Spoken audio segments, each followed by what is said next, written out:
Hello বন্ধুরা, আজ প্রথমবার যাবো মায়ের মামা বাড়ি। তার জন্য আমরা দুপুরবেলায় বেরিয়ে পড়েছি, আর আমাদের এখানে কিন্তু খুবই বৃষ্টি পড়ছিল। ভাবছিলাম যাবো না, কিন্তু খুবই দরকার ছিল বলে তাই আজকে গেলাম। তো দেখো, আমরা হেঁটে এখানে ব্যারিস্টারে গিয়ে সেখান থেকে টোটো করে স্টেশনে চলে এসে, আর এদিকে দেখো আস্তে আস্তে কিন্তু আমাদের ট্রেনে ঢুকে গেছে, তাই ট্রেনে উঠে পড়েছিলাম।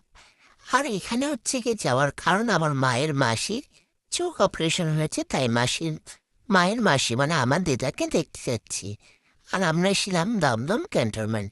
সেখান থেকে নেমেই অটোয় করে উঠে এখন যাচ্ছি মায়ের মামা বাড়ি। আর নতুন কোথাও ঘুরতে যাওয়ার আনন্দটাই যেন একটু বেশি দেয়। তারপর চলে আসলাম এখানে, আর এখানে তো দুপুরে খুবই খাওয়া দাওয়ার আয়োজন ছিল। সেগুলো আমি আর ভিডিও করলাম না, কেননা ওরা প্রথমবার এসেছি তো কেমন একটা লজ্জা লাগছিল।